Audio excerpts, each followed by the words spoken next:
उन्ह कळल्यावर शनिवार वाड्यासमोर त्रिंबकजी घोड्यावरून खाली उतरला. त्याला पाहताच दिल्ली दरवाजावरच्या पहारेकऱ्यांमध्ये एकच गडबड उडून गेली. जो तो आपापल्या जागी हुशारीनं उभा राहिला.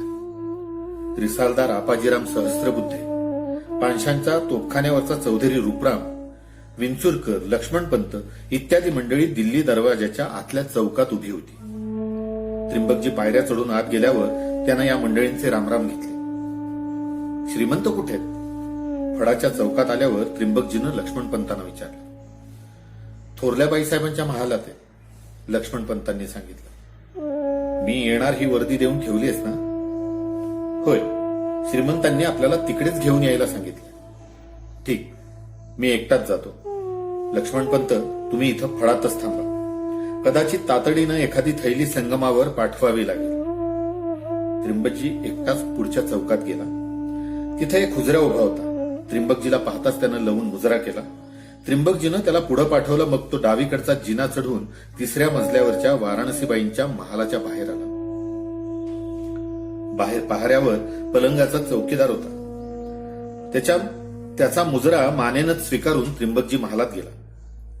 श्रीमंत लाल किनखापानं मडवलेल्या एका लोडाला टेकून गादीवर बसले होते. पांढऱ्या शुभ्र अंगरख्यातून आतलं जरीचं जॅकेट दिसत होतं. त्यांच्या डाव्या हाताला शिशवीची एक छोटीशी पेटी उघडी होती. त्या पेटीतून एक हिऱ्याचं कमळ बाहेर काढून जवळच बसलेल्या वाराणसीबाईंना ते कमळ दाखवत होते. त्रिंबकजी आत आला. त्यानं प्रथम श्रीमंतांना आणि मग वाराणसीबाईंना लवून जमिनीला स्पर्श करून मुजरा केला आणि मग तो श्रीमंतांसमोर उभा राहिला. श्रीमंतांनी ते झगझगणारं हिऱ्याचं कमळ समोर धरून म्हटलं, त्रिंबकजी, तू वेळेवर आलास. मी हिला या कमळाबद्दल सांगत होतो. 1.25 लाख रुपये किमतीचं हे कमळ केवळ तुझ्यामुळेच आमच्या हाती पुन्हा लागलं. मामनजींचं हे कमळ म्हणजे कोण, जीव की प्यार?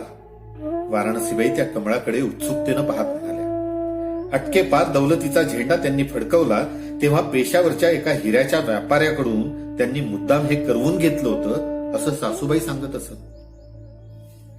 तेव्हापासून प्रत्येक मोहिमेवर जाताना हे कमळ आपल्या दंडावर घातल्याशिवाय त्यांनी तलवार हाती घेतली नव्हती. श्रीमंत ते कमळ हातात घेऊन निरखून पाहत म्हणाले, महीच्या लढाईत हे कमळ तीर्थरूपांनी असंच दंडावर बांधलं होतं. ऐन गर्दीत दंडावरच तलवारीचा फटका बसला आणि हे कमळ तुटून खाली पडलं. तेव्हापासून तीर्थरूपांनी हाय खाल्ली होती. त्यांनी कमळाचा कसून शोध चालवला होता, पण त्यांच्या हयातीत ते काही सापडलं. मग आम्ही तो शोध पुढे चालवला आणि या त्रिंबकजीनं डोकं लढवून 12 वर्षे बेपत्ता झालेलं हे कमळ शोध लावून जसंच्या तसं आमच्या स्वाधीन केलं. मी निमित्त झालो श्रीमंत, त्रिंबकजी म्हणाला. सारी आपल्या पायांची कृपा. आपण सेवकाकडून काम करवून घेतलं. यावरून मला आणखी एक आठवण झाली. वाराणसीबाई खाली अंथरलेल्या गालीच्याकडे पाहत म्हणाल्या. कसली? श्रीमंतांनी विचारलं. गालीच्या वरून नजर न काढता त्या म्हणाल्या, हे कमळ आपल्याला ज्या दिवशी पुन्हा मिळालं त्या दिवशी नेमके बाबा वाई होऊन माझ्याबद्दल बोलणी करायला इथं थोरल्या वाड्यात आले होते. सासूबाईंना तो शकून वाटला. त्यांनी ताबडतोब हत्तीवरून वस्त्र पाठवून वाई होऊन मला बोलवून घेतलं. श्रीमंत गालात हसले. ते म्हणाले, तू बरं लक्षात ठेवलंस ते. आम्ही विसरूनच गेलो होतो. आम्ही बायका या असल्याच आठवणींवर जगत असतो. वाराणसीबाई श्रीमंतांकडे तिरप्या नजरेनं पाहत म्हणाल्या. बर, पण त्रिंबकजी पाटील काही कामाकरता आलेले दिसतात. मी हवं तर पलीकडे जाते. नको आईसाहेब, त्रिंबकजी आजीजीच्या स्वरात म्हणाला. आपल्यापासून गुप्त ठेवावं असं माझं काम कधीच नसतं. मला आपण श्रीमंतांच्या ठाई आहात. मी उगाच यावेळी आलो असं मात्र मला वाटतं.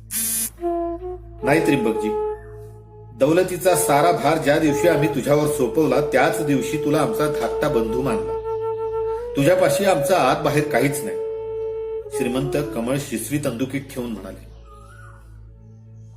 वेळ प्रसंगी दौलतीच्या कामात सख्खे भाऊही एकमेकांवर उलटतात, पण त्रिंबकजी, तू ज्या निष्ठेनं दौलतीची सेवा करतोस ती पाहिली की असं वाटतं परमेश्वरानं आम्हाला सहाय्य करण्यासाठी मुद्दाम तुझी आणि आमची गाठ घालून दिली असली पाहिजे. श्रीमंत, आपण माझ्याकडून सेवा करून घेता आहात यातच मी स्वतःला धन्य समजतो. आज एल्फिन्स्टन साहेबाची एक अर्जी पेश करायची होती. एल्फिन्स्टनचं नाव काढताच श्रीमंतांच्या चर्येवर आठी पडली. ते म्हणाले, काय म्हणतो साहेब? चतुशृंगीच्या डोंगरावर जंगलात शिकारीची परवानगी मागतोय साहेब. तिथं कसली शिकार करणार? शिकारीसाठी साहेबाला आम्ही सिंहगडाच्या जंगलाची कायमची परवानगी दिलेली आहे ना.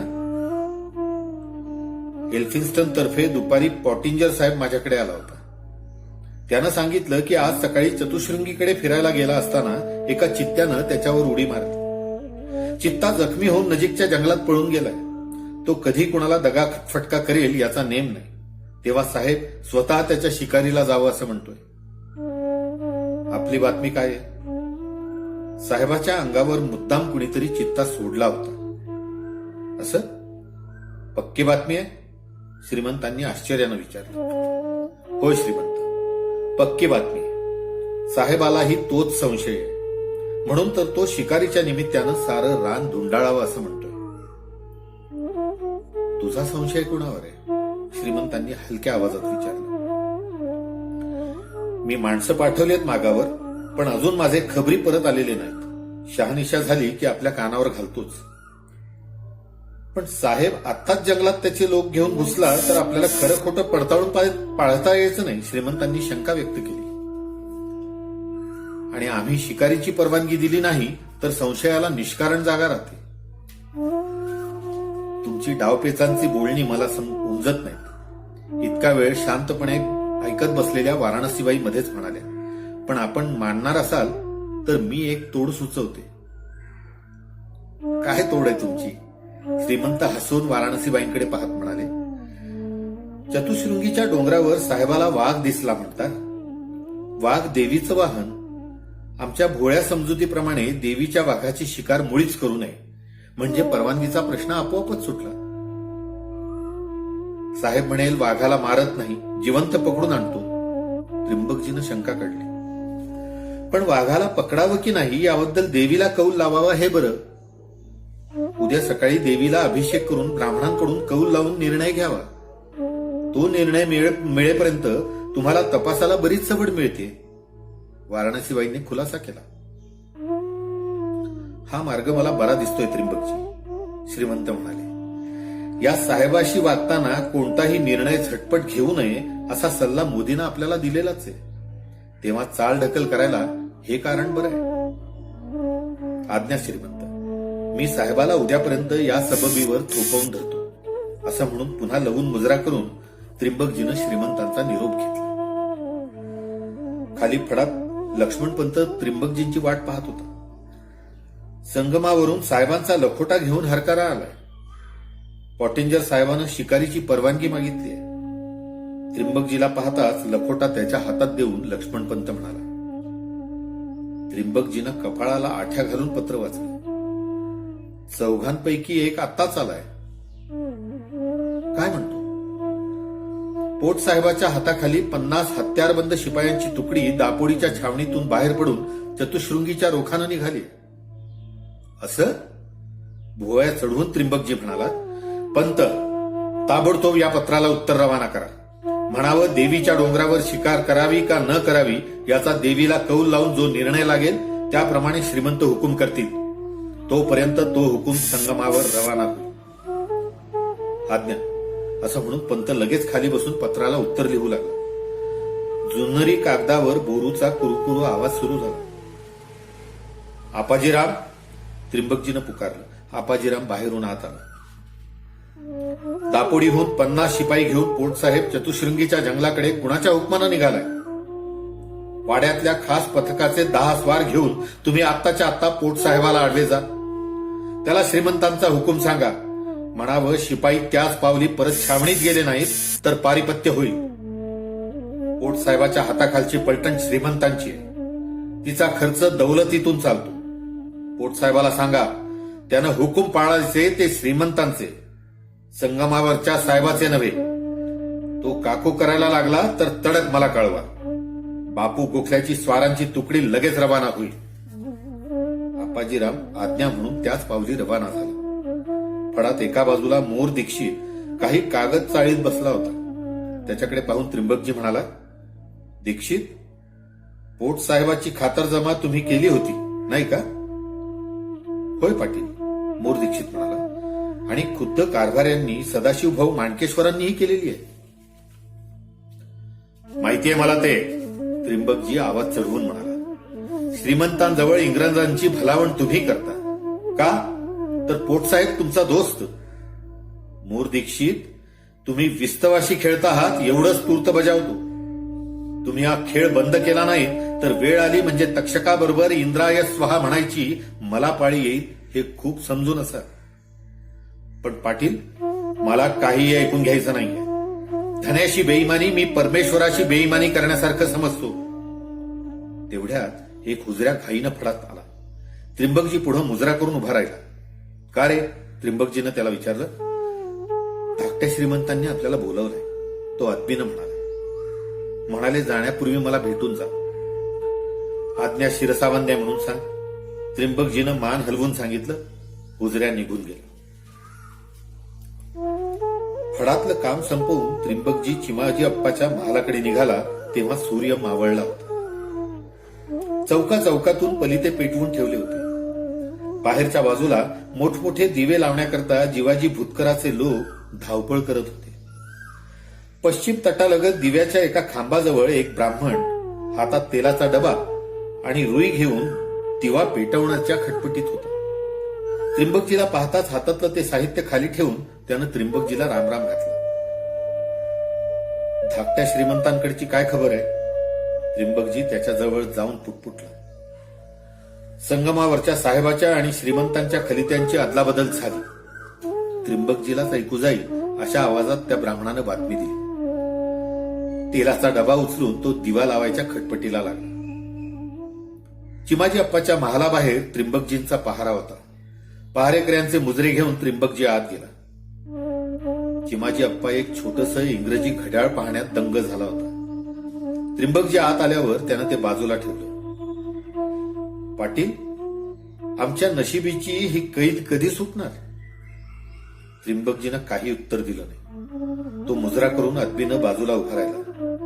चिमाजी अप्पा पुढे म्हणाला, पेशव्यांचं पान तुमच्याशिवाय हलत नाही. 12 वर्षे आम्हाला खुद्द आमच्या वाड्यात ही कैद तुमच्या संमतीशिवाय झालेली नाही. आता पावेतो आमच्याकडे कोण आलं कोण गेलं एवढ्यापुरतीच तुमची ही नजर कैद मर्यादित होती. पण अलीकडे तुमची जरब वाढतच चालली.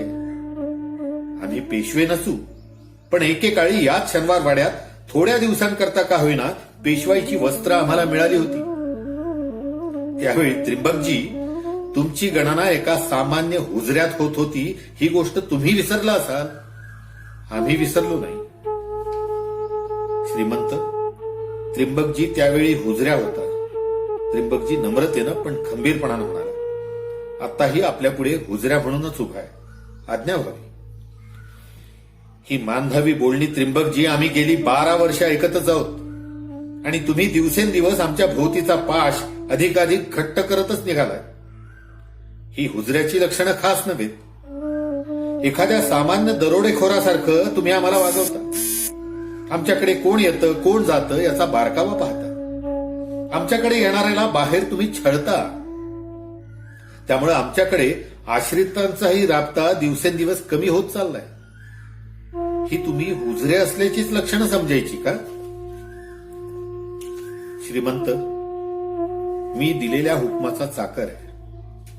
आपल्याशी वागताना तर खुद्द पेशवे सरकारांची आज्ञा पाळत असतो. पण पेशव्यांना सल्ला कोण देतो? तुम्हीच ना?